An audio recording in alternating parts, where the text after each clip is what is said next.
ഇതാണ് നിങ്ങൾ കടകളിൽ നിന്ന് വാങ്ങിച്ചു കുടിക്കുന്ന ബോട്ടിൽഡ് മാംഗോ ജ്യൂസ്. കളർ കണ്ടിട്ട് വിശ്വാസം വരുന്നില്ല അല്ലേ? സാധാരണ മാംഗോ ജ്യൂസിന് യെല്ലോ കളറാണല്ലോ ഉണ്ടാവുക അല്ലേ?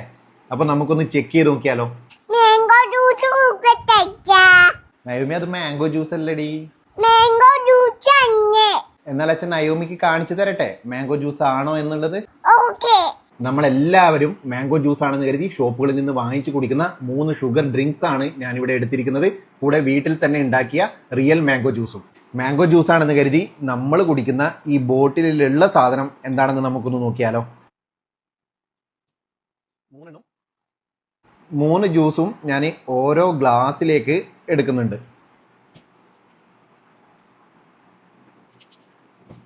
കളറൊക്കെ മാംഗോ ജ്യൂസ് പോലെ തന്നെയാണ്. നമുക്കിനി ഈ ഒരു ലിക്വിഡ് ഇതിലേക്ക് ആഡ് ചെയ്യാം.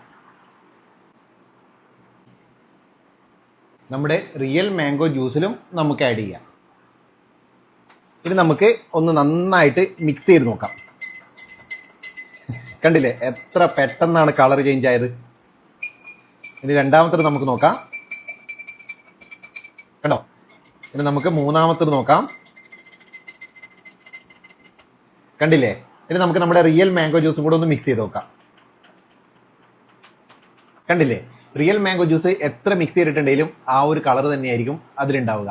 നല്ല യെല്ലോ കളർ ഉണ്ടായതാണ്. ഇപ്പോൾ അതിന്റെ അവസ്ഥ കണ്ടോ?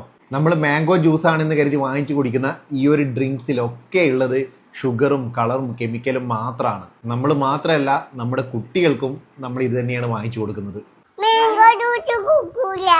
നിങ്ങളും മാംഗോ ജ്യൂസ് കുടിക്കാൻ പാടില്ല.